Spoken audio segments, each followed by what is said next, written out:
Hello everybody, welcome back to Keerthika's kitchen.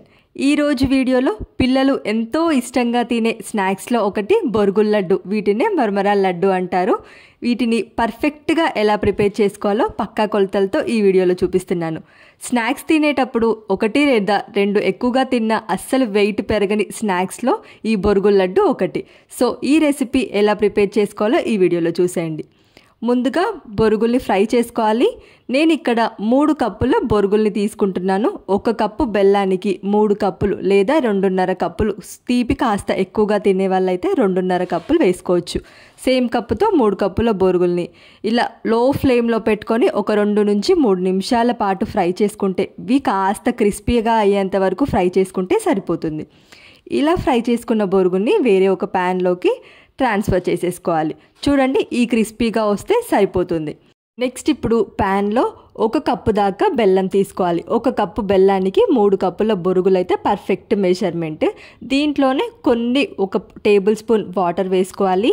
మీకు వెయిట్లో measurement తీసుకోవాలి అనుకుంటే 100 గ్రాముల పేలాలకి 200 గ్రాములు బెల్లం అయితే పర్ఫెక్ట్ మెజర్మెంట్. ఇది వెయిట్లో. నేను ఇక్కడ కప్పు మెజర్మెంట్స్లో చూపించాను. ఈ 2 మెజర్మెంట్స్లో ఎలా చేసుకున్నా పర్ఫెక్ట్గా వస్తాయి ఈ బొరుగుల లడ్డు.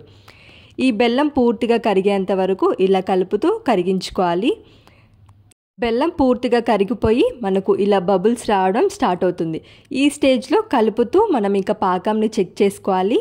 పాకం చెక్ చేసుకునే ప్రాసెస్, ఫస్ట్ ఏదైనా ఒక బౌల్లోకి కొన్ని వాటర్ తీసుకొని ఈ బెల్లం పాకం ప్లేట్లో వేసుకోవాలి.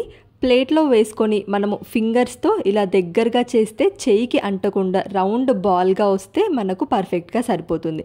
ఇక్కడ చూడండి, కొంచెం తీగలాగా వస్తుంది. సో ఇంకా ఒక 2 నిమిషాలు ఉడికించుకోవాలి. లో ఫ్లేమ్లో పెట్టుకొని చేసుకోండి ఈ ప్రాసెస్. ఇప్పుడు మరలా ఇంకోసారి ప్రాసెస్ చెక్ చేద్దాము. చూడండి, మనకు ఇలా ఫింగర్స్తో తీస్తుంటే పర్ఫెక్ట్గా ఉండలాగా ఎటు తిప్పితే అటు రౌండ్గా వస్తుంది. ఒకసారి ప్లేట్కి వేసి కొడితే టంగ్ మని సౌండ్ వస్తే మనకు పర్ఫెక్ట్గా వస్తాయి ఈ పాకం రెసిపీ. ఇంకా ఇలా పాకం రాగానే మనం ముందుగా ఫ్రై చేసి పెట్టుకున్న ఈ పేలాలు కూడా అన్నిటిని ఇందులో వేసేసి బాగా మిక్స్ చేసుకోవాలి. ఈ ప్రాసెస్ కాస్త త్వరగా చేసేసుకోవాలి, పాకం అడుగంటకుండా ఉంటుంది ఇలా ఫాస్ట్గా చేసుకుంటుంటే. ఈ బొరుగులు ఇంకా బెల్లం పాకంలో పూర్తిగా కలిసేంత వరకు 1 నిమిషం లేదా 2 నిమిషాల పాటు లో ఫ్లేమ్లో పెట్టుకొని ఇలా ఫ్రై చేసుకోవాలి.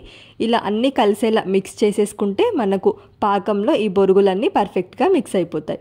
ఇలా పాకంలో బొరుగులన్నీ మిక్స్ చేసుకున్న తర్వాత ప్యాన్కి దించేసి చేతులు ఒక్కసారి తడి చేసేసుకొని మనకు నచ్చిన సైజులో ఈ లడ్డూలు చుట్టేసుకోవాలి. పాకం కాస్త గోరువెచ్చగా ఉన్నప్పుడే ఈ బొరుగుల లడ్డూలు ఫాస్ట్గా చేసేసుకోవాలి, లేదంటే పాకం గట్టిపడిపోతుంది. సో మనకు నచ్చిన సైజులో ఈ ఉండలు చేసేసుకుంటే సరిపోతుంది. ఇవి ఒక 10 to 15 డేస్ వరకైనా స్టోర్ చేసుకోవచ్చు. చాలా క్రిస్పీగానే ఉంటాయి. పిల్లలకి ఆల్ టైమ్ ఫేవరెట్ స్నాక్స్ ఈ బొరుగుల లడ్డు. ఈ స్నాక్ రెసిపీ, ఈ లడ్డూలు మీరు ఇంట్లోనే ప్రిపేర్ చేసుకోవచ్చు. ఈ పక్కా కొలతలతో మీరు ట్రై చేస్తే పర్ఫెక్ట్ బొరుగుల లడ్డు ఇంట్లో ప్రిపేర్ చేసుకోవచ్చు. అవును, ఇంతకీ మీరు వీటిని ఏమంటారు? బొరుగుల, పేలాల, మురుమురాల? తెలిస్తే కామెంట్ సెక్షన్లో కామెంట్ చేసేయండి. వీడియో కనుక నచ్చితే లైక్ చేయండి. మీరు ట్రై చేసి ఎలా వచ్చిందో కామెంట్ సెక్షన్లో పిన్ చేయండి. ఇంకా ఏమైనా రెసిపీస్ కావాలి అంటే కామెంట్ సెక్షన్లో పిన్ చేయండి. ఇలాంటి మరిన్ని ఇంట్రెస్టింగ్ రెసిపీస్ కోసం ఛానల్ని సబ్స్క్రైబ్ చేయండి. Thank you for watching.